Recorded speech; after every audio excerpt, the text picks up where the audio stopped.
How y'all doing? How y'all doing? Wow, we really doing this black healing, black healing. So I am Dr. Travis Hood Scholar Harris. What's up, y'all? And I am joined by our propaganda, our black propaganda person. Yo, peace. What's What's up, up, man? bro? You ready to do this? Yeah, let's do it. Hey, can you hear me okay? Yeah, you sound real good. How I sound? Word. You sound perfect. Nice, Let's do nice, bro. Nice. it. So we're just gonna start this off, right? Just talking about the Black Healing series. hmm Yeah, and you got a chance to peep some of it, right, Preston? Yeah, definitely. And so what? So look. So first of all, both Preston and I are part of the IBFA, the Yeah. International Black Freedom Alliance. We are a Pan African. Basically, we believe that Black people are smart enough, skilled enough, talented enough to get free. hmm And so we can be the ones. We don't need to depend on white people. We're using black thinking and black tools to get black freedom. And so this healing series, we actually started off on the healing series. So you can check us out. If you're on YouTube, you can look at our YouTube channel. Matter of fact, when I kick it over to Preston, I'm gonna go ahead and post it in the chats.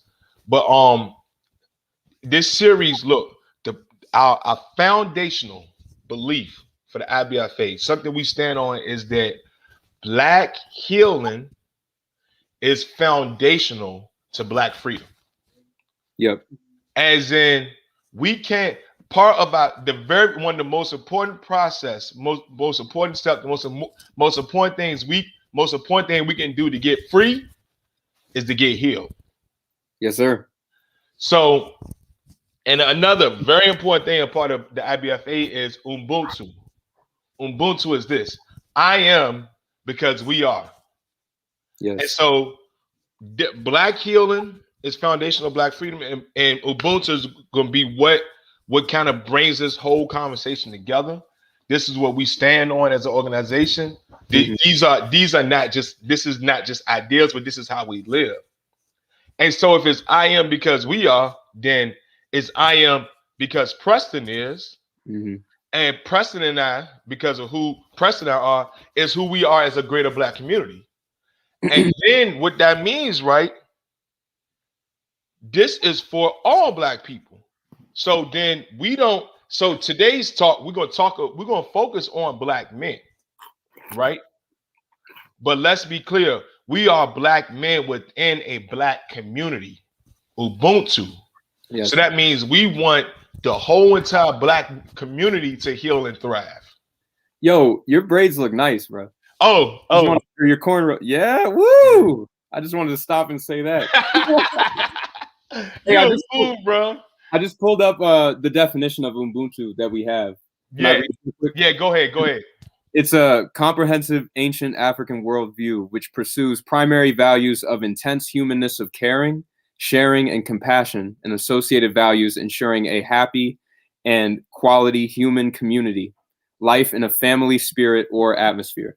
So family. So just going off what you said, just to further encapsulate what you said, caring, sharing, and compassion, and family. Yo, That's what we're family. about. That's what we own, yo. And so now let's get into what we talking about, right? We talking about trauma. And so if you didn't get a chance to peep the first one I did with Kai, she's on our black healing team. She's really the one who spearheaded our black healing. Go back and watch that. But some of the things we talked about was how, unfortunately, as black people, we got so used to trauma. Mm-hmm. You see what I'm saying, Preston? It's like we just trauma is just a part of our daily lives, of our normal lives. Right. So we used to pain and suffering and struggling. But the thing is, that's not normal. We think it is, though. We think it is. Like, it's so crazy, man. Like, it's just crazy and I mean, we'll get into this later, but it's crazy what being born into and growing up in a colonized community will do to the mind. You know what I'm saying? Right. And so this is important because so many times, and this is what we talked about the first one, we do things that come out of our trauma. Mm-hmm. And then and the thing is, like, we don't even know that, right? So we're carrying this pain, this hurt, all this stuff, and some of us don't even recognize that we messed up. Exactly. So we might do each other wrong, we might cheat, do whatever, and the reality is just coming out of the pain and trauma that we feeling, that we carrying, that we don't even know about. Mm-hmm. Mm-hmm. And then on the other side of that is, as Black people, because we're just so used to surviving, is like we got all these survival techniques, right? So it's like, so just for us to survive, we're like, oh no, we're not going to talk about that. I've experienced that in my own family. You know? This is famous for Black families, yo. Yeah. We would have this whole layer like this, the uncle did this, the cousin did that, the mama did this, the grandmama did that. But so we can survive, let's not talk about that. Mm-hmm. And when you say survival, I think it's important to point out it's like not just we're talking about just the soul. Like we're talking about like there's that soul component where it's like you just don't want to feel like, yes, you want to survive in a physical way, but also we just don't want to feel bad because so much of our life is just feeling bad. So you keep that stuff away just so you can feel kind of like not bad for a second. Right. Just not for a second, anymore. Right? Just breathe. Can I just breathe for a second? Yo. Exactly. So like so I was thinking that we can just, now that we set the conversation that way, right? We can kind of take that same perspective and apply it to Black men. Mm-hmm. And the two things I noticed specifically for Black men, right? So now let's talk about Black male trauma. And just to give y'all a brief overview, now we're gonna focus in on Black men. We're gonna talk about Black men broadly. And then Preston's going to share his story, and I'm going to share my story. And we're going to talk about how we can heal from it. Right? So, but let me just give some general broad things that most Black men deal with. So Black men suffer two ways. Black men suffer silently and unknowingly. Isn't that what we was just saying about Black people, right? So Black men carry all this pain inside of themselves that they don't even know they're carrying. And then sometimes they do know that they carry it, but they're either afraid to share it, or when they have spoken out about it, they got shut down. Or you just think it's not that important. Yeah. Bruh. Like that's for real. How I'm just like, well, it's not that bad. You know what I'm saying? Like, that's my attitude. Preston, that's it, bro. So think about that, right? So Preston, this wasn't on script, but let's just talk about this real quick. Mm-hmm. Remember when we first started talking about how Black men can be sexually abused? Mm. And like, do you remember when we first figured out that it's like, oh, we can be sexually abused? Yeah. It was like we're like, it's not that big of a deal. Like, yeah, she just grabbed my junk. That's all it was. She just rubbed up against me. She just did that. Mm-hmm. It's like, yeah. But isn't that crazy though, right? Like, yeah, and that reframing is like, I mean, it's really crazy because it's like a twofold. So you got to deal with that trauma, and then you also got to deal with kind of feeling stupid, not noticing it. You know what I'm saying? Or at least in my opinion, you know what I'm saying? Like, it's just like compounded because number one, you actually have experienced some trauma that you've now locked away. And now that you've realized it is trauma, you feel like, damn, I'm kind of a dumbass for like not knowing that. You know what I'm saying? So this is white supremacy is working. Yeah. And we being traumatized. We are aware that we're being traumatized, but we don't even know about it. Or like you said, it's just like, oh well, yeah, it's just like we just fluff it off. It is what it is. You know what I'm saying? That's the attitude. And then the crazy part, right? We still and as you said, I like it doesn't make sense, right? Like, because how can we both know that we both think it's not a big deal, but then like it's 10, 15 years later, and we still thinking about it. Yeah. Yeah. Or 5 years later, or sometimes like 2 or 3 years later. Right. It's like right. Like it's not adding up, right? And that's that's part of that silencing thing, because if there was an outlet, then we wouldn't be thinking about it 10 years down the road, and then hopefully we would have been able to talk about it. Yeah. But the fact is, if you don't have anybody to talk about it with, you're just going to keep talking about it with yourself. Right. So. And so I'm glad you said that. That's why I want to be, say like, this is important that we're doing this, because there are very few spaces that really focus on Black male trauma and Black male pain and Black male struggling. Yes. Yeah. So like, that's why we really need to focus on this, right? So then let me give y'all some more statistics. I literally just came up with this recently. I text Preston as soon as I found out. It was how many missing Black men, Preston? Was it 1.3 or 1.5? I think 1.3. It was over 1 million, easily over 1 million. Nationwide. So nationwide, there's between like 1.3, 1.5 million Black men who are missing. That's crazy. I had no idea. Crazy. And so then nobody, I had never even that been brought up. So then you got another 1.2 million who are in the mass incarceration system some kind of way, either locked up or still within that web, right? Then you got one of the highest homeless population, which probably some of the homeless numbers is probably overlapping with the missing Black men numbers. Then you got the highest unemployment rate. And then what else was it? It was something. Oh yeah, the highest in some categories, the highest sexual victimization rate. That's crazy. So I calculated these numbers. If somebody want the numbers, I can give it to you offline. But I said, based on this, at a minimum, 20% of Black men have experienced some form of direct, overt form of oppression.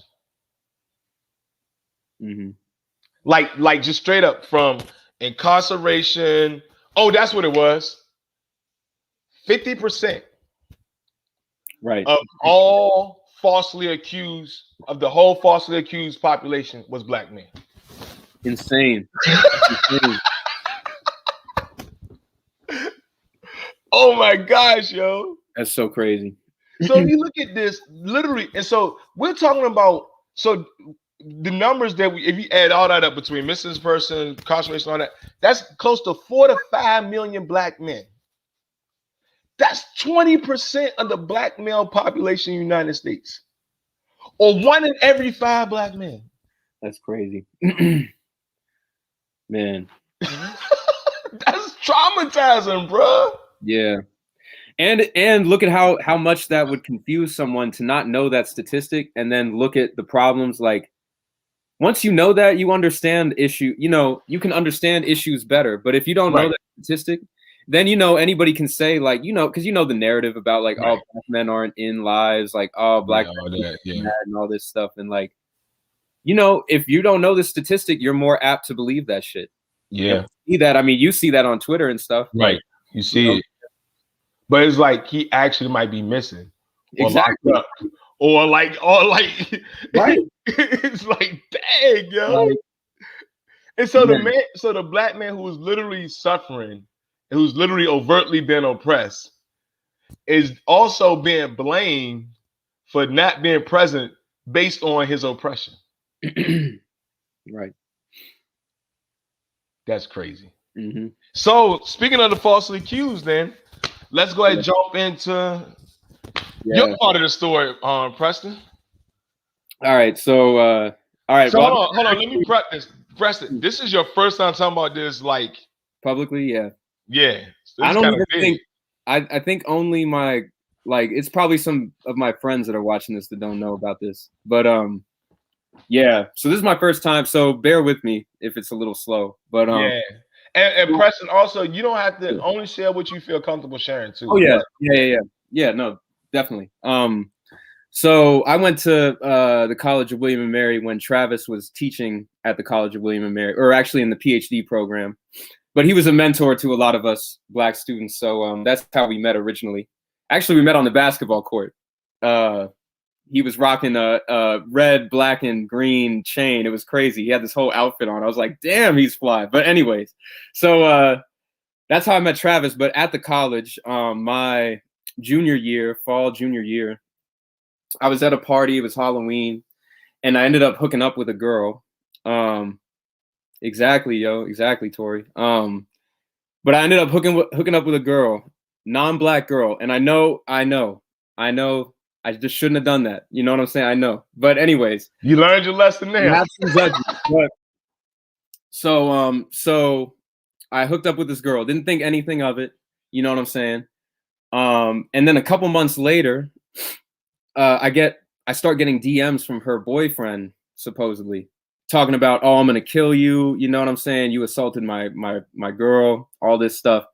Which, let me be clear, like, when they say ask for consent, I had literally straight up asked her for consent. I asked the words, do you want to have sex? And she said yes. So let's just get that out of the way. But anyways, whole thing goes on. He keeps harassing me, sending me death threats. He sent my mom death threats about me. He found my mom on Facebook, found my home address, all this shit.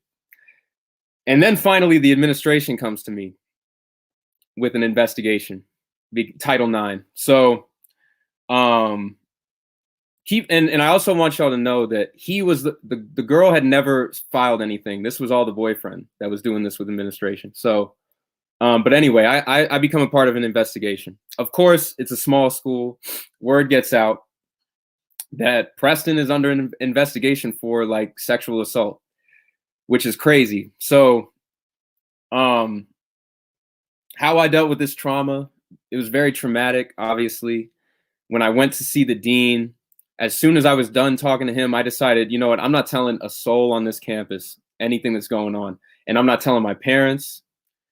I think I told maybe you, Travis, and maybe one of my good friends who's a Black woman at the college at the time. So I'm totally alone in this, which I wanted to be. I didn't want anybody to know. But of course it got out.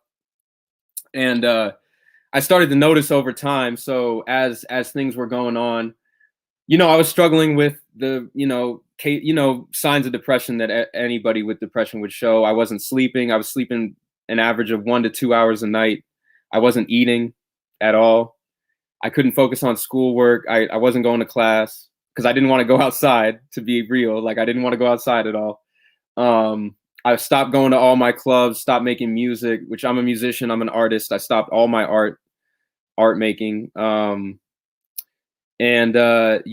like, when I would go out, I started to notice that people that I was close to started to distance from me physically. Particularly a couple Black male friends.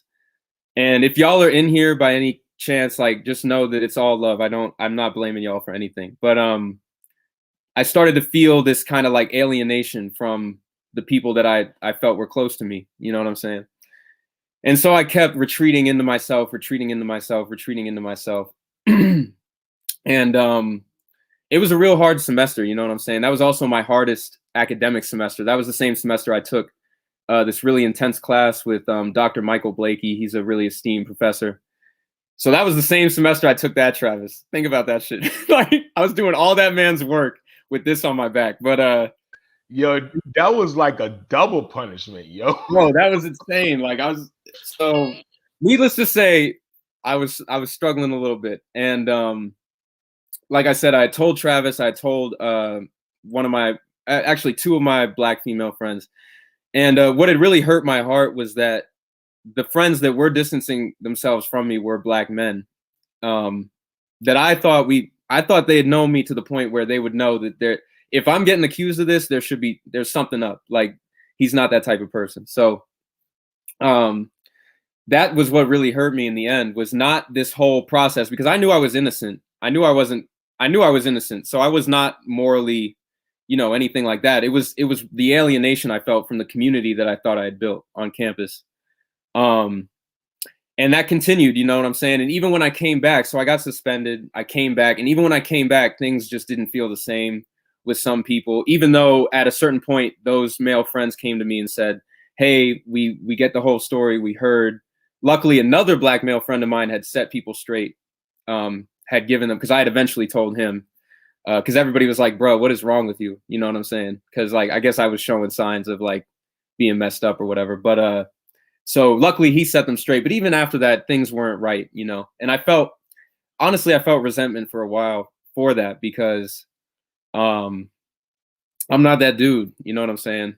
And so it was very hard to deal with. But what kept me going throughout was this attitude at college campuses and just generally about sexual assault and men versus women. I knew that this was going to be something that I was going to have to like fight, because I was already guilty in a lot of people's eyes.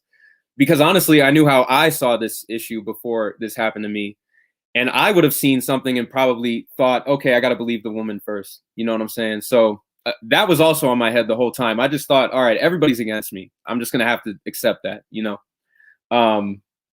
And so in that way, I was able to forgive the people that I felt alienated from, even though I was still resentful and stuff. I was able to forgive them because I realized like, this is not really, they're thinking, but they're not truly thinking for themselves. They're being informed by a certain narrative that's being passed around college campuses. They're being informed by a narrative that, you know, in some cases definitely needs to be like, we need to address the fact that there's a lot of sexual assault on college campuses and so on and so forth. But I kept that in mind. And it goes back to what me and Travis were talking about at the beginning, a colonized people, you know what I'm saying? And specifically that thinking of as black men that we get all the time, which is that we're just, you know, kind of super predators and shit. Like we're really looked at as villains in that way. And I felt that very personally. But I kept that in my mind because I know that that's a national narrative. It just hurt me that other black men would be able to see me like that. But as I worked through the trauma, as I got back to school and worked through it, what I realized is that what really helped me was getting around authentic people. And not to say that the people that I was around weren't authentic, but I don't know how to put this lightly. It's not that they weren't authentic, but I just needed to be around some more kind of not so academic people that aren't as wrapped up in academic circles, people that aren't as, you know, tied up in the collegiate atmosphere, you know what I'm saying? And so meeting black men, well, knowing black men like Travis, meeting black men like Shay Streets, one of our friends, our mutual friends, Tori, who's in here, you know what I'm saying? And then having other friends to fall back on, you know, certain friends that I make music with and stuff.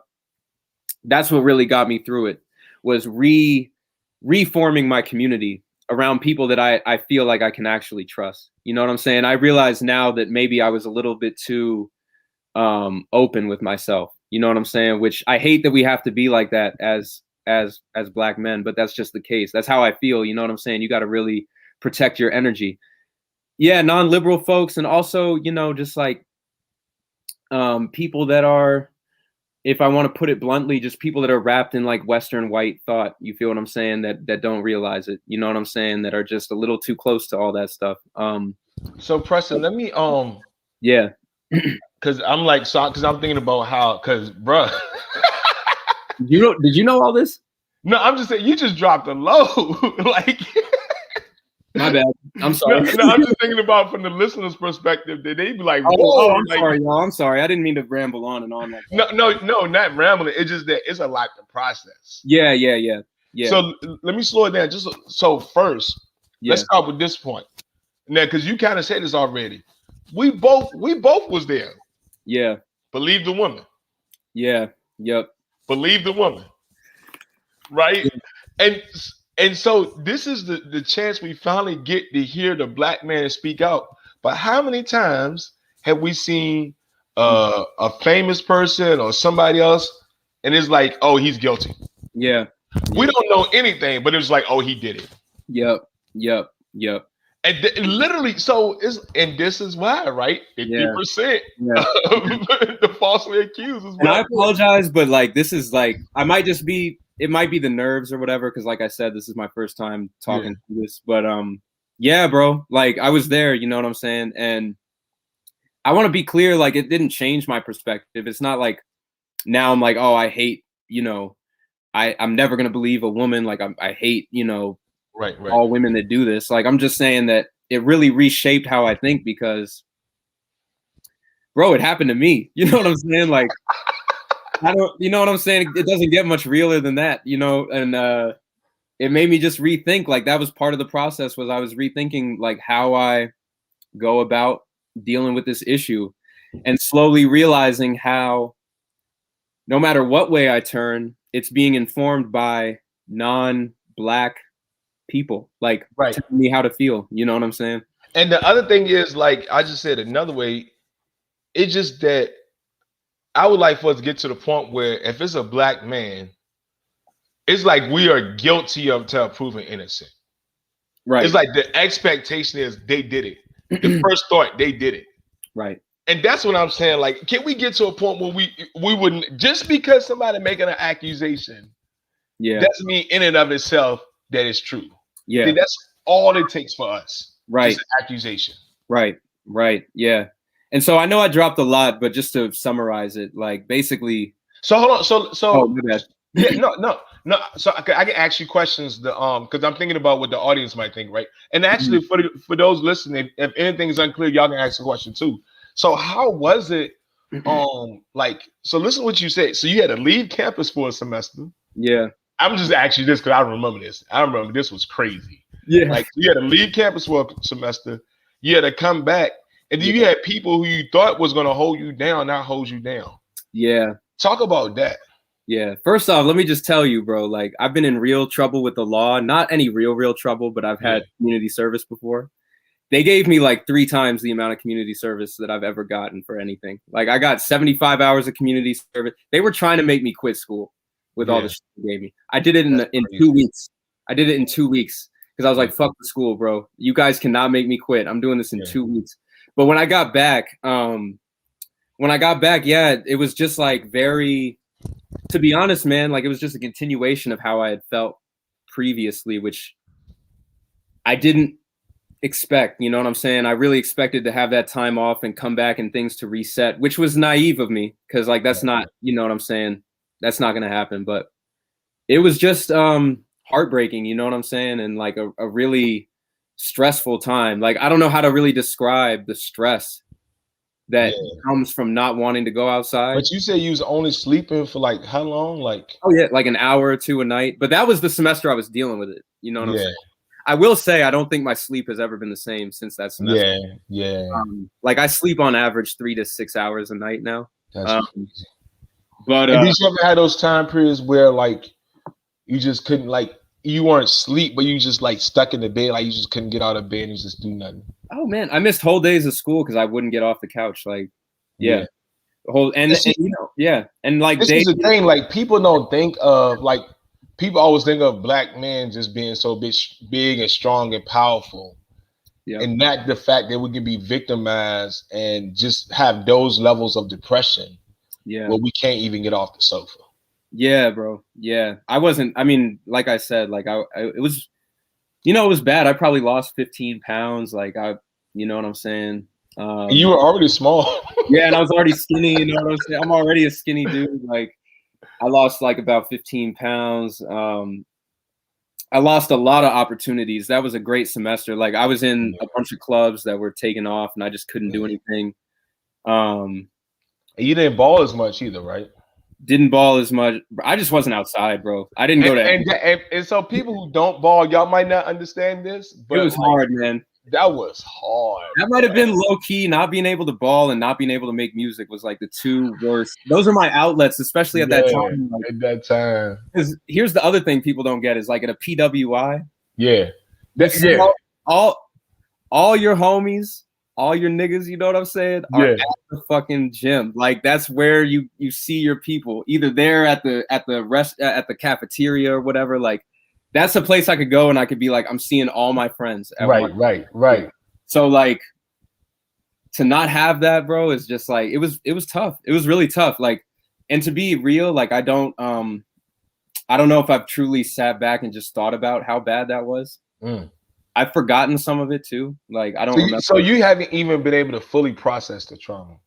I don't remember some stuff. Wow. Like I don't remember. I looked this up because even with mass, people who have traumatic memories, they actually experience memory loss. Yeah. Which is crazy. Like, just imagine like having memory loss. Yeah. And it's funny because like I kind of knew that because I also don't remember some stuff growing up. So wow. I think I could notice that, you know what I'm saying? And for real, like maybe that's my brain giving me a break, like getting some stuff. Certainly. Just that coping mechanism. Right. But so then let's walk through these practical steps of healing that you've taken, right? Yeah. So let's lay that out. So what did you do first? So first thing is the first thing that I did is well, like I said, I thought through it and I came to the conclusion that the people that I feel alienated from, this is not truly their own doing. Even though they're doing it to me, I could recognize how they were not in their right mind 100%. You know what I'm saying? You got some space from them though, first though, right? Yeah, needed space. I took space from everybody, obviously, but like deuces. Yeah, and you know, like people, like it's just hard to be close with people. Like it's not like I hate them. Yeah, it's just hard to feel closeness with people after you go through that. And yeah, I needed to distance myself, and then I thought through that whole process. I thought about how I felt really as I was alone. You know, thought about the ways that I used to think about this issue, and you know, reframing my mind and shit. So that was the first step. Second step was finding a close group of people that I feel like I can trust, which is a big step. Like that is daunting. You know what I'm saying? Like, I'm not trying to say that lightly. Like that's a very hard thing to do. And I feel you didn't really trust anybody, right? Right. Exactly. Like, and you know, I hate to say it, but like even you, bro, even you and my other close friends, like I was just like, like it was hard to tell you about this. Yeah, it's good. I understand, bro. I understand. But you know, being I guess what I would say is allowing myself to open up a little bit and take a chance on finding a new, you know, that core group. And I found that, you know what I'm saying? I definitely found a support system. Again, not saying that that's easy, like, and that's not something that's light, you know what I'm saying? And if people are out there in the chat and stuff, like struggling with that themselves, know that can take a while. And like, rely on family. That's the other thing. Rely on your family. They're the ones who truly love you. You know what I'm saying? At least in my case, I was able to talk to my mom and, you know, some other people about my cousins. You know what I'm saying? I was able to talk to them about it. Is this the cousin from New York? Yeah, Justin. Yeah, shout out to Justin. What's up, Justin? Justin. And I told him a little bit about it. And then after that, you know, once I found my support system, it was really about getting because this is the thing, is like your whole routine breaks down when you're depressed. Like you don't notice it, but like you're not doing anything that you used to do. Like I remember waking up one day and being like, damn, I haven't done X, Y, Z, A, B, C. Right. Like, you know what I'm saying? So consciously trying to eat 3 meals a day, sleep 5 hours a night. You know what I'm saying? Go to all my classes, you know? Yeah.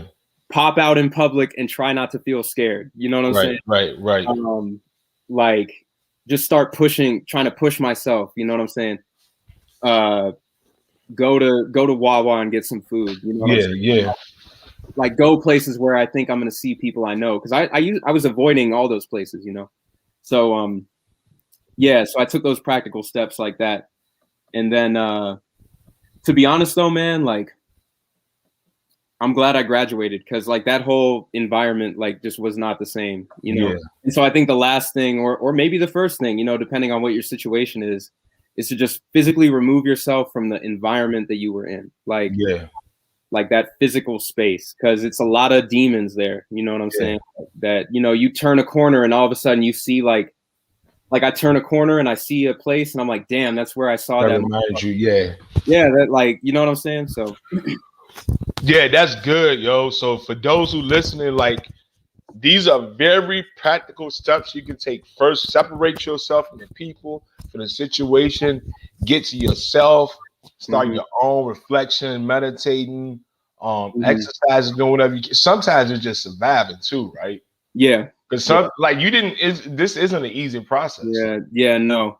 And I would say one thing that I didn't do that I wish I had done, those things that you love to do by yourself, like be it reading, studying, Yeah, playing ball, playing video games, you know what I'm saying? Whatever that might be, try to stick with that. You know what I'm saying? I know it's hard, but like try to stick with it, because that's one thing that I realized looking back. If I had just done that, maybe I would have had a little bit of an easier time. I would have gotten some steam off, you know? yeah, yeah. Um, so I know that that's hard, but try to stick to those things that you know you have a passion for on your own, that you know you can kind of retreat back to by yourself. And then the last thing you did was you had some people you can trust. Right, And right. I'm just gonna say this: all the people you can trust were hood dudes. So I'm just throwing that out there. Hey, man, it's look, different people react differently to, like, it's just, you know what I'm saying? Like, it's, Remember how I reacted? I was pissed. I was like, "What?" yeah, you were the first, bro. When you reacted like that, I was like, oh my God, he feels how I feel. This is crazy. Yeah. Like,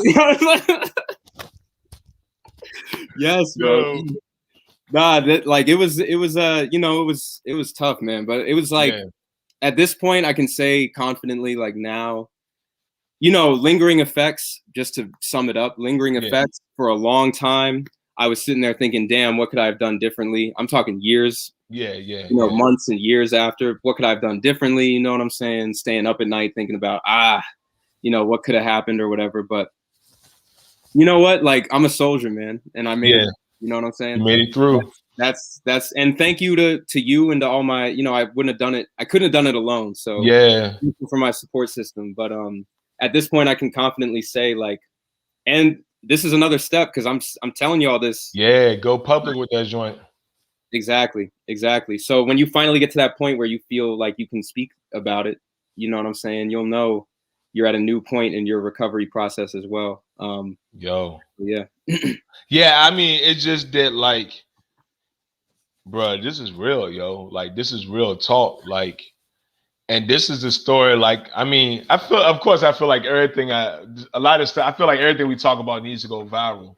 But I'm like, these are conversations that really need to go viral, right? Hmm. Because if other black men who are suffering silently could hear this, Yeah. then maybe they can take these same practical steps. Yeah. Yeah. Yeah. And I hope that nobody is suffering like that. But if you are, just know that, you know what I'm saying, you're not You're not alone. you're not alone. Yeah, you might feel alone. I definitely feel that, but you're really not. Like, hell, you know what I'm saying? Follow me on all my shit. You can Right, talk right. you know what I'm saying? But Pres.morris, from mhm, and Me Too Hood Scholar, because, like, or if you want to hit us up, DM us, yo, like, yeah. because we've been through it slow. So let me tell Yeah. my But I'm story. sorry for taking up so much time, bro. I know you want No, to. no, that was perfect, bro. That was good, bro, because that's what we need, right? And sometimes I feel like I talk too much, so that's good that I wasn't talking too much. Um, for me, it's just like the. So I guess your story really highlights how you felt betrayed by other black men, right? Which is Hmm. like Hmm. messed up. And like we're going he said it twice, I'm gonna say it again. We are black people living in a colonized land. Yes. So Yeah. we have expectations for black people who are under all this pressure to act a certain way. Yeah.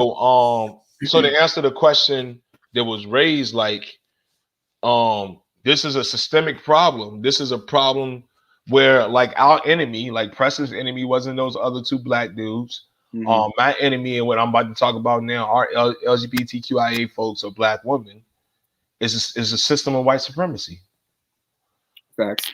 So and Maz was actually at a different institution. Maz was at a college in Richmond, and so I'm not gonna go into too much detail in my story, but I just say that, just like Preston, I was falsely accused. Um, unfortunately, so I had a couple people. Some of it did happen to women married. So I've had trans folks, FOLX, black women professors, um, I got it for everybody now that I'm laying out the Yeah, bro. Like, yeah. I had a black feminist student, um, a black male professor, um, another black woman, a black womanist, Yep. like I think I covered the whole entire Spectrum. the whole spectrum of black people, right? They've all either talk about me behind my back, did something, some type of abusive behavior, falsely accused me, just all of the above. Mine's basically ended up with. So for my story, like Preston said, I was I got my PhD at College Women Mary. I was at the same time Preston was. I actually did in record time for the American Studies. I got an MA PhD in 5 years combined. One of the fastest person to do it. Thanks. I probably had the highest. So the person who taught Preston's class was asked my advisor. He said I probably had the highest. I probably did the best on the comprehensive exams. So pretty much I destroyed my PhD. Right, I killed that joint. So I'm on a mountaintop PhD, and I'm a hood dude. So this is where my name comes from. No code switching. No code switching needed either. Right. Yep. I was a hood dude in the College of Women Married, which is crazy, right? Because it's just it was probably what we had like 300, 400 black people. Less, maybe. I don't know. It wasn't that much. Hey, did I ever tell you about that game I made up? Spot a Negro. Oh yes, yeah. There go one right there. Oh, there go one. We were just happy to see black people. So I was I was getting it, y'all. So I was like, yo, like mountaintop, I was a mountaintop, and going to my assistant professor position. So I'm all hyped. I roll up in that joint. First email I get, oh, don't conduct any business with this university with the name Hood Scholar. I'm like, what? Like, I'm in a black department I had got a community engagement position in a black department in my hood in Richmond, Virginia. And y'all from there? Yes. Wow. That's what happened. At the orientation, I introduced myself saying, yo, I'm happy to be back here because I'm from Richmond. This is my hood. And they literally said, you shouldn't have introduced yourself that way. Or no, they said, I wouldn't have introduced myself that way. Bruh. What are they on? Right. So I see that, right? So things go on. Then I get an email saying, hey, we got to talk about something. Come to find out, this black feminist student complained about me. And then it was a lie. Not only was it I'm not even saying this out of he say, she say, because the second thing they tried to nail me on was live streaming my classes, which is crazy. I just remember this, Preston. Remember at Women Married, what did I do? You live streamed everything. I live streamed my classes. Never had a problem, right? So you knew they were just trying to get me. But so I actually recorded the class. And in the class, I did not say the things that she was claiming that I said. So they used that. So that was a quote unquote complaint. It was the live stream. The third complaint, a student complained. It was a black woman. They just went with the student complaint. And this is what I was saying to yours, Preston. It was they literally only thing they needed was an accusation. Even though the accusation was false, even though it carried no weight, that's all they needed. Yeah. Yep. So then get this. In the middle of an academic semester, they removed me from teaching. That's insane, right? And not only that, but your students immediately raised hell about it. My students immediately were pissed off. So listen to this paradox. They said that they had to remove me from class because they thought that I was unsafe to students. While on the other end, students are saying this is the best professor I've ever had. Y'all all VCU always, because that's the school that I was at. They have a problem with maintaining black professors. Y'all always talking about how y'all need black professors. Y'all finally got one, and now that y'all got one, y'all trying to get rid of I it. wonder why. But listen to this, right? What made me unsafe to the students? You can't say. Other than the fact that the only thing I did wrong was be a 6'3" black man from the hood. Mm-hmm. Mm-hmm. So fast forward, just like Preston, pretty much Preston's story resembles my story. I had the same. The reason I was able to ask Preston those questions because that's exactly what I experienced. I couldn't sleep. I was depressed. I was suicidal. And let me explain why I was suicidal, because I had literally did my life was like working up to get to this point. And so part of my purpose and my identity and my reason for living was like the only reason you even get a PhD is to be a professor, right? Like so it's like, yeah, I did nothing, and then all of a sudden it's all taken away from me. Yep. Solely based on false accusations.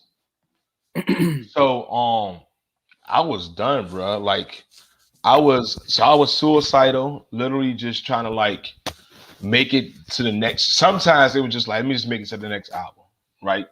Like, don't kill yourself, just make it to the next album. If you make it to the next album, then try to make it to the next day. Like, that's how bad it was. I literally just remember just being on the sofa and just like almost being like paralyzed. Like I can't move, like I can't do anything. And then other times it was even more difficult because I had children. So it was like there were times where, and this is why I understand why people cover it up and don't talk about the family secrets or whatever, because I didn't want my children to see me that bad. So I would literally cover it up for my children. And it's sad because now, like, my children, it was so bad at one point. I think I was taking like 8 or 9 medications. Damn. Yeah. Like I took a picture of it. It was bad. Like, because that was the other thing. I just kept getting sick. Like I was getting like, I was very sick. Because like we talk on, like he talking about that class, like there's psychophysiological effects. Like, so Bro, you know what's crazy? Yeah. That's wild. I was the sickest I'd ever been that semester. I never even thought about that. That's crazy. Because Wow. our immune system broke down based on the trauma that we were experiencing. Damn. So I would get sick, like, so instead of like 2 or 3 day sicknesses, it'll be like week sicknesses. And then guess what happens in 2020? COVID. So I'm dealing with all of that, man, in the middle of COVID. It's crazy, bro. It is, bro. Man. So for me, it was like, just like you, where instead it was black men, it was just like black men, black women, black queer folks, black, and I share this story because black men are never the victim. You notice that? It's like we are always the ones who are that we're like the beasts and the savages who are just ravishing the black community. But very rarely do we hear about when black women are the ones who are hurting black men, or black queer. We never hear about when black queer folks are the one hurting black men. We never hear about that. Mm-hmm. And so, like, I wanted that's another motivation to tell this story. Like this is why so many black men suffer silently, because what outlet do we have to talk about when a black woman has hurt us, or a black LGBTQIA person has hurt us? Or just when we're hurt, period. Right. Or just when we're hurt, period. Mm-hmm. Right. It's like we will be silenced and we talk about one of those genders or sexualities talking hurting us. And then if we just talk about our own pain, it's just like, well, like walk it off or tough it up or just be strong or don't cry or like everything that's non-human. Right. Bro, that's the craziest thing. Yeah. Non-human. These aren't human traits, right? Like as a human being, we hurt, we have pain, we cry. Like, this is normal. Yeah, bro. Man, I just can't believe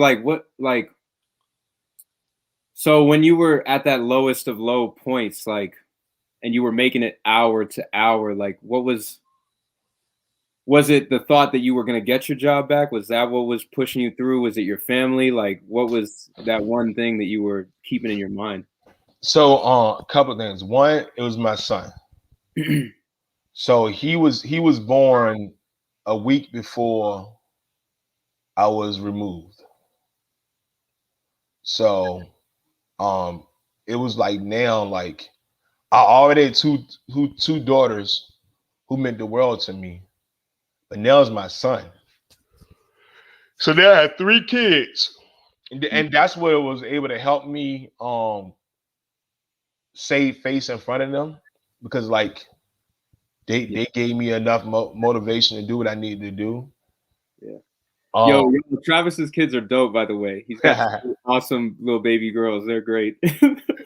Yeah, 3 kids. 3 so now. that was the first thing. Secondly, it was the like I knew that I didn't do anything wrong, and I knew something wasn't right. And later on, I remembered the video, and I remember that I had a video and I have evidence to prove this and that. But it was just like so. For example, right, live streaming. If I knew that live streaming was wrong, why would I do it? Right. Doesn't make any effing sense. Yeah. But you got to be up to something. You know what I'm saying? That's their mindset, right? It's like, oh, he can't just be making a mistake. He's got to be up to something. Right. But I'm like, why would I intentionally broadcast to the whole entire world that I'm doing something wrong? Mm-hmm. Mm-hmm. And you're a PhD. I mean, that's what I heard about it. It was like they was treating me like I was dumb. That's a whole other discussion, man. I feel like we get treated like we're dumb a lot. A lot. In my world, like in my life, that's how I feel a lot. A lot. But so then, like, and so for me, you are further along on the healing path than I am, because I'm still fighting the process, and that's why I can't give too many details about it. But a couple of more things that did help me was like my faith. My faith was there. And then like you, Preston, like being able. So some of the similar things that you did, I was able to do too. When I was able to have those like late night sitting. I still remember that time. Remember I gave you a ride home. Yeah. And we just sitting in the car like late in the night talking, right? Like those late night conversations, right? Where I was just able to be fully transparent, and then like people are in their messaging. Some of the messages was like, yeah, I can vouch for Travis. Like that helped too, right? So yeah, so many students were just like so that was the thing, bro. It was literally just those administrators and the 2 students who complained. Literally 90% were had my back. were like literally they made videos, they did protests. I remember that whole campaign. Yeah. Yeah, they had a whole campaign, right? Yep. So that helped me through. And then I do not recommend this, but I just talked about my stuff live. You remember that, right? So shout out to the people on Facebook, y'all. I let it out, and that's another very practical healing technique. You gotta get it out, Yeah. right? Yeah. And then so like to wrap it all up, I don't have bitterness in my heart towards those people falsely accusing me, etc. Like all those people came against me, against the black people, right? Because number one, they aren't my enemy. And number two, they are colonized, right? They have colonized minds. Yes. Yes. And these are the actions of colonized black people. Mm-hmm. Mm-hmm. And that's what it is. Right? They colonized. So so they aren't my enemy. Like I don't want to go back and get revenge on them. Because think about it, if I get revenge on them, what would I do? Hurt another black person. Right. Yeah. Like it wouldn't like that wouldn't change anything. Mm-hmm. Yeah. But if we do this, like we're doing, Preston, we tear our stories, broadcast it to other black men, get black men to be able to take these practical steps and get their healing. The name of this series is Get Your Healing. Get your healing, then that can play a role. Right. That can actually do something. Right. So then we organize together under the IBFA and dismantle white supremacy and get free. Exactly. Exactly. And you pointed out before we were getting on here how you had read certain books, like Fanon had helped you read. Oh, yeah. So that was the other thing.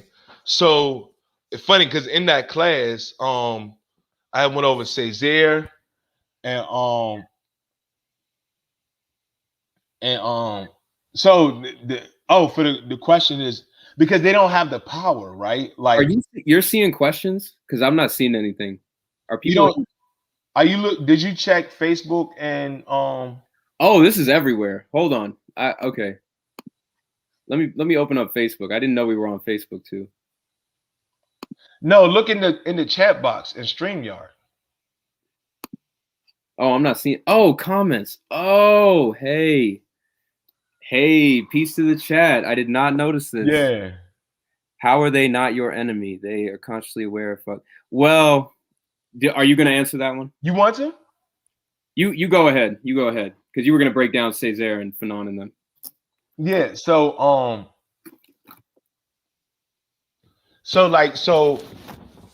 actually, yeah, Césaire and Fanon kind of answered this, right? So first, Césaire talks about this process called thingification, right? So thingification is how colonization makes black people a non-human subject. That is wild. That's crazy.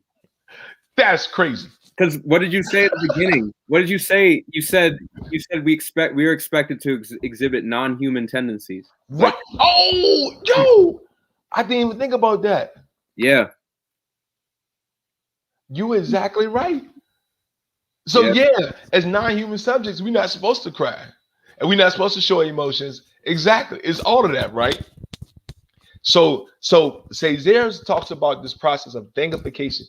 And then building on Césaire is Fanon, who says that we are the rest of the earth, right? So as the rest of the earth, then Fanon talks about these tensions that we have, and that we are literally colonized subjects. Yes.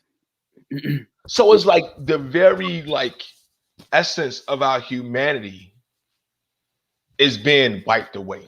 Right. So then to answer Brown, what Brown is saying is no, they didn't choose the white man. They are colonized subjects who from birth, right? We think about how early we start. Right now in preschool and kindergarten, They start with the Pledge of Allegiance. Yeah. There's this brainwashing. There's this creation of the colonized subject that starts with birth. Yeah. Yeah. Think about how many children's stories and children's cartoons and this and that movies, etc., have no black people in it. No black people. And then remember that psychological experiment with Yep. the doll baby test. Where Yep. like, which one would you prefer? The white doll baby or the black doll baby? Yep. This is, and then from there, right? The ones who are falsely accused, all that we laid out before, Yep. are black people. Yep. Yep. So then after you go through that process, the expectation we will have is that colonized people will act like colonized people. Right. So it's not that they are consciously, intentionally making this choice, is that this choice has been predestined for them. Oh man, Dan is in here. Yo, what's up, Dan? Hey, he told me he was coming. Yeah. Yeah, bro. Like that ditto. You know what I'm saying? I agree. Yeah. And like right, so this is the difference. If they did that, if they made these same accusations against a non-black male, what would happen to him? Nothing. Matter of fact, how many white men who have actually been complained about are still in their teaching positions? And then think about people like Brock Turner. Caught on camera, you know what I'm saying? Yeah. Oh, Troy, yo, what's up?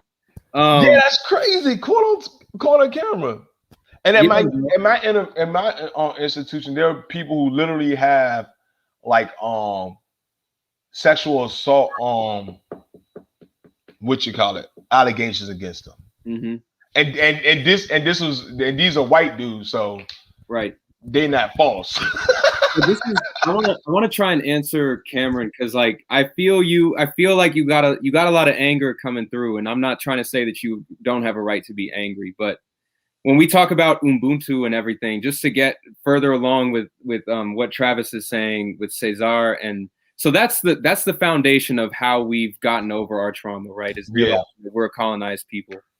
And we all are, like, even Travis and I in our own ways are probably working through some forms of colonization. Like that's a lifelong project as a Black people generally, like as a people. But Ubuntu and other and pre-colonial indigenous spiritualities in Africa and things like all had this idea of Black people being one people, or being like brotherhood, you know what I'm saying? Family, things like that. Love, you know what I'm saying? And that's the thing when it comes to the colonization in the white Western world that they've stripped away from us, is these very basic human tendencies, like Travis was saying, like love, togetherness, community, these things we are told all the time that are not, like, because we live in a very, think about it, bro, like we live in a very individualistic, a very hostile society, right? We're taught to get yours, fuck everybody else, get your money, get out the way, stack your bread, and just, buy things, and like, don't worry about the next man. And this is all colonization. And I was reading, I think it's in Yorugu by Marimba Ani. It's either in that or it's in Know Thyself by Dr. Naeem Akbar, one of those books. But basically, like, we as a people, genetically and in our minds, like, we have had centuries before we were enslaved, before we were taken from our home. We had centuries of living like this. So on a subconscious or even a conscious level, we still feel this way. That's why we got cookouts and shit. You know what I'm saying? That's why we can freestyle with each other. That's why we, you know what I'm saying? That's why we dap up when we see people we love. You know what I'm saying? All these things. That's why we play Spotted Negro. Exactly. Because at a deep level, I feel like we still have this tendency in us to love one another. Yeah. And it's just broken down every day by colonization. And by all this trauma that we deal with. Exactly. So when I understand your anger, and I'm not trying to say that it's not valid, because this does fuck up people's lives, and that's a really bad thing. But because it messed up our lives. exactly, like, bro, like my life was about to be over. You know what I'm saying? Yeah. Like I don't know what would have happened to me, but I try to move with the thought of, look, like, I hate white supremacy. That's where my hate is directed. I hate white supremacy. I hate the fact that we've been enslaved. I hate the fact that we're misrepresented in the media as black men. I hate the fact that the media and white supremacy keep us apart. You know what I'm saying? But I try to just move with love, even for the black people. And I get it, bro. Like, it's easy to get angry at people. Yeah, like, it's frustrating. And sometimes, you know, you need those spaces where you can come amongst each other, as you and your close people or whatever, and let it out. And and you know what I'm saying? That's why we got comedy and shit. That's why we, you know, that's why we joke. That's why we rap and shit. Like, that's why we make art, you know what I'm saying? And such. But I try to move with love. Realize that, like, at the end of the day, I'm black. Travis is black. Cameron, you're black. You know what I'm saying? These people that are hurting me are black. And if I want to get free, I can't have these people that are hurting me have this mindset. Because if one of us has this mindset, then the race is the group of people, the race, the people, black people, we're not as strong as we should be to get over this incredibly big hurdle of white supremacy. It's so big that we need every single one of us across oceans to be behind us. You know what I'm saying? We can't do this even as one country. Even as black Americans, we're not going to be able to do this. We need black Caribbean people. We need African people. We need black people in Asia. We need us. We need black Canadians, and so on and so forth. So if I put too much emphasis on the hate, if I just keep hating and hating and hating, I'm just further dividing myself from the very people that I recognize as my allies in this greater struggle. So that's why I understand what you're saying. They have no regard for your life. They're zombies and they chose the white man. I feel sorry for them. I don't feel hate. I feel a lot of sorriness. I feel a lot of pity. You know what I'm saying? And I feel like an intense urge to get them out of that situation. You know what I'm saying? And I think if we direct our negative emotions into that, rather than just hating and choosing, like, you know what, fuck y'all, which is very easy to do. And we've all done that. But instead of saying fuck y'all, using that negative energy to do things like what the IBFA is doing, do things like this, and do things like, you know, try to bring people who are like-minded together. You know what I'm saying? That to me is so much more rewarding than and fruitful. Yeah, and fruitful, and you'll just feel better, bro. Like, it's depressing being mad all the time. You know? It is, bro. Like, and that's why I'm glad I met Travis, Tori, and I'm glad I'm in IBFA, and I'm glad I have the friends that I have. You was about to say Mama Julia. Mama Julia, yes. Yeah, shout out to Mama Julia, director of Black Power. Shout out to Tori, director of Black Organizing. Yes. But that's where I realized, like, in my healing process and throughout my life, like, I realized, like, if I take that anger and instead of focusing on what I don't like, if I take that anger and focus on what I need to do to alleviate the true causes of that anger, even if it's slow and incremental, it feels better. We're working towards something. It's holistically much better as black people if we do that. So that's my answer to that. But I don't want to, you know, make it seem like I'm discounting how you feel. Like, that's not what I'm trying to do. But yeah, because man, there's times where I be wanting to choke people and strangle people and all that. Like, because I was the one, like, I was at the bottom, and their actions played a role in it, right? Mm-hmm. So yeah, I understand that. It's just that we can't get free right there. Mm-hmm. So I can feel that way, right? But we can't get free right there. Mm-hmm. It's good for the frustration, right? Yeah. But it's not good for freedom. Yeah. There's also this thing in ancient. I'm studying Kemetic spirituality right now, and which is the ancient Egyptians, Nubians, etc. And, like, they had a thing that was very fundamental. The reason that the Egyptians believed that the heart was the center of the human, not the mind, is because they believed that the heart is where all these unconscious thoughts and all these feelings arise from. That's like where it arises from the soul. That's the point, right? And so one of the main goals of the spirituality is to understand these feelings and to control them, not let them control you. Wow. So when you're in an angry place and we're fighting with each other and shit, we're allowing these emotions, these things, which are good. I'm not saying emotions are bad, but we're allowing these things that we should be in control of, that we should be at a high state of consciousness to control. We're allowing them to control us. And like Travis said, pull us down to the bottom, to the bottom, to the bottom. And when you're at the bottom, you're crabs in a bucket. Nobody's going to get free because we're all fighting to just get out the bucket. You know what I'm saying? Yeah. And y'all, so we're gonna wrap it up there because that's the whole point of the entire series. Today we were just focusing on black men. So that, I mean, that's dope, right? That we actually just focus on black men. And we and please, y'all, don't do this to us. Don't say, "Oh, we being misogynistic," and like we gonna have a series for the women and other groups, y'all. It's not. This it just so look. Let me tell y'all how this happened. We started planning for this series. As we was planning for this series as an organization, I was talking to Preston about it. Both Preston and I had both traumatic, falsely accused situations. So this is very organic. It was like, oh, that happened to both of us. So let's talk about it. So it's not like we're saying that we hate other groups or any of that other stuff. I just putting that out there because you know how it is, Preston. Right. No, we have all. I got so much, bro. I'm brimming with love. You know what I'm saying? Right. Like it's hard. You know, like I get excited just talking about it. You know what I'm saying? We as the IBFA just want our black freedom. We want our freedom, and we see all black people as one unit, as one people. So yeah. So y'all, we about to wrap it up. Any last minute questions, comments? But yeah, for black men, y'all, this is for you, y'all. Like we need our healing, y'all. Yep. We need our healing. Yep. And like I said, y'all can, well, I guess I can't put it in the chat, but if y'all follow me, just search pres.morris anywhere. And if anybody's gone through what I described, you know what I'm saying, you can definitely hit me up. Just say what it is. Oh, there we go. Yeah.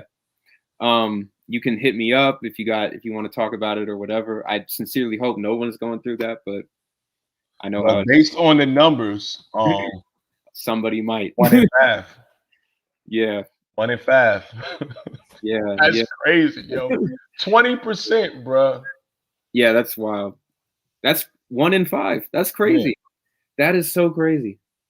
20% doesn't do it justice. That feels little. But when you say 1 in 5, that's crazy. So this other dude I was talking to on the phone the other day, I just called him randomly. It was just like, oh, when did it happen to you? Not like, did this happen to you? It's like, oh, when did it happen to you? And so let me be clear. This 1 in 5 is my minimum. If I do more research, I probably can get that number higher. Man. And that's the thing about it, right? Is like you need to do a lot of deep digging to find this because it's not readily accessible and available.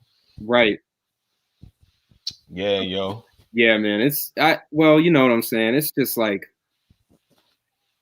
point blank, we got a whole lot of love to share. Right. EFA has a whole lot of love to share, and we're gonna keep doing this. I'm really glad that Tori and Travis, Mama Julia, and the rest decided to start this series. And the main goal is that we got to get over this hurdle. And we just want to spread love, yo. Yeah. And so y'all, we're gonna close with that. Check us out, the IBFA.org. We are working. Again, we are a black organization. They believe that black people are skilled enough, are smart enough, got the necessary skills, talents, and abilities to get us free. So we're going to end on that, y'all. Black unity, black love, and black freedom. And black power. And black power. Yes, sir. Peace. Peace, y'all.